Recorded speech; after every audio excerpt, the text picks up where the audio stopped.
Good morning, fifth graders. This is Mrs. Swiderick checking in, trying to help you with your math as we go through this fun virus vacation. Today, I thought we could review a few things just to get your mind going again.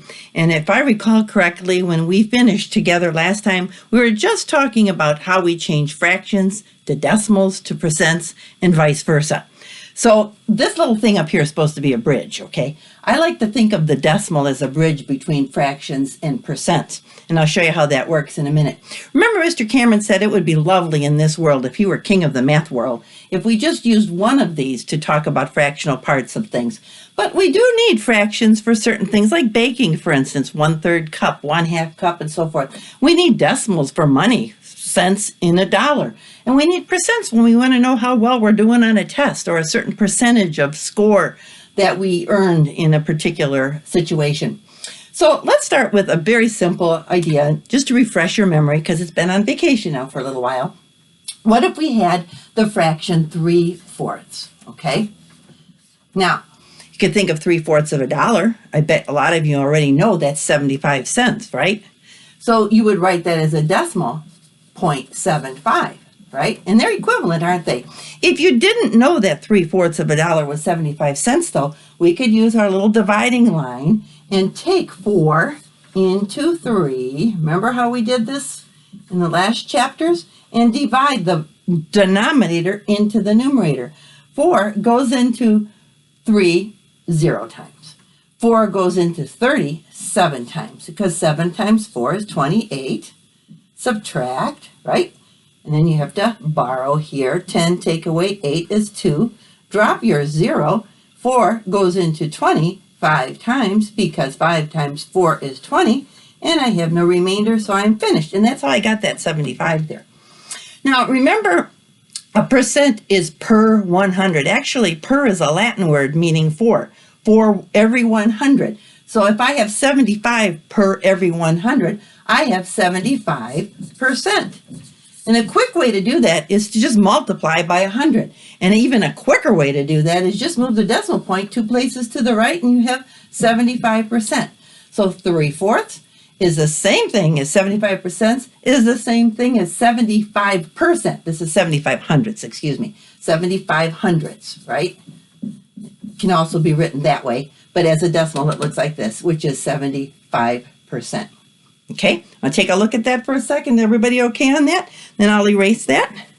Maybe we'll get a little harder example. Okay. Okay, what if we had a fraction like 6, whoops, my marker is wearing out. There we go, 6/8.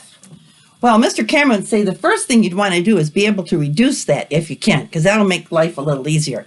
And we know they're both even, so I could divide the numerator and the denominator by 2, right?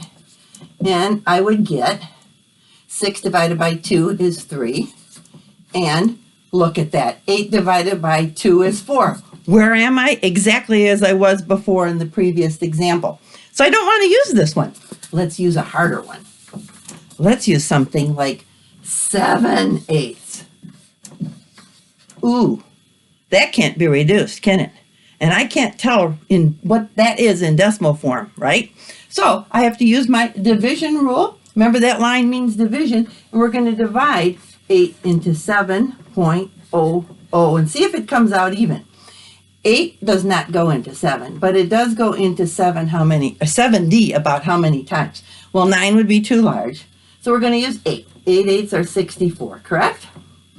Then I subtract, go through my borrowing routine here, and I have 6. Drop my 0. Can 8 go into 60? Well, sure. 5 8s are 40. 6 8s are 48. 7 8s are 56. 8 8s, 64 would be too large, so we have to use 7. 7 times 8 is 56. Subtract, borrow here, 10 take away 6 is 4. Well, I want to see if it'll come out even, and you know I can add a 0 here so that I have something to drop. Now, 8 goes into 40 evenly, doesn't it? Because 5 times 8 is 40, I know 8 goes into 45 times. It did come out even. So my decimal is 0.45. 875, right? I would read that 875 thousandths, wouldn't I? Right? But there's a quicker way, as we learned in the previous example, how to turn this into a percent. If I were to divide this by 100, it's just like moving the decimal 2 places to the right, I would end up with 87.5%. And that could be a pretty good test score, wouldn't it? Okay? Any questions? Well, if you do, I just want to let you know, if you have this link to this channel, you can email your question to me at Swiderek, SWIDEREKP, at olgcparish.net. Okay? And Mr. Cameron will have that available too if you, for some reason, can't get through there. Okay, when we finished school about a week and a half ago now, we were just beginning to learn about making a fractional part of a whole or finding the percent of a whole. Do you remember that? And we learned 2 ways to do that. Let me erase the rest of this too. We either use proportions or multiplication. For example, if we wanted 42% of, let's say, 70. Ooh, that's kind of daunting, isn't it? You could do this 2 ways. You can make a proportion, first of all, and every time you see 42%, you know that means 42 over 100. Let's make a proportion of that, of 70. Let's say the test you had 70 points. The total, or the 100% of that particular test, was 70 points. And what we're looking for, and I'll use n as my variable, because I don't know what that is yet. What is 42% of 70? Now remember how we would solve this? We would cross multiply. I like to start with 100n equals what? 42 times 70. Now, you probably have a calculator at home. I hope you do. But I don't with me at the moment, so I'm going to take 42 times 70. I hope you can see that. Over here. And you might have to do this as well. Multiply by 0, I just drop that. 7 2s are 14, carry the 1. 7 4s are 28, and 1 more makes 29. So 100n equals 2,940. Now, dividing by 100, remember we talked about multiplying by 100, you move the decimal 2 places to the right. Well, guess what? When you divide by 100, you move the decimal 2 places to the left. So if I'm dividing both sides by 100, I would end up, this cancels out, n would be 29.4. And if I took a test, for instance, that had 70 questions on it and I earned a 42%, that means I would have gotten 29.4 parts of that test correct. Okay? Now there's another way to do this, and also an easier way kind of to do this, is you can use the word of. Of means what? Yes, times. So you would take 42% times 70, which is 0.42, because we'd have to put it in our calculator as a decimal, right? 0.42 is just like changing a percent to a decimal. Move the decimal 2 places to the left. 42% times 70, okay? And I would multiply. Look at this. And because I have 2 decimal digits in my problem, I need 2 decimal digits in my answer. 29.4, 29.4. They're the same. Does this 0 have a value? No. You could actually take that off and it'd be exactly the same. Okay?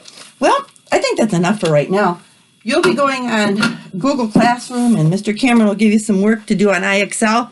And don't forget your extra math, because I happen to have 72 ice cream sandwiches in my freezer right now waiting for you guys. Remember the contest we were going to have when you return? The classroom with the highest number of points in extra math will get an ice cream sandwich. So I'm holding them for you, and I hope you get them. So do a lot of extra math while we're away, okay? And I'll see you again. And again, if you have specific questions, you can email me, and then I'll make a video just for you. How about that? Okay? Let's end with a little song.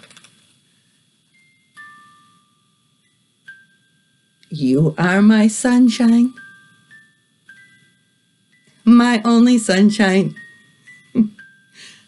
You make me happy when skies are gray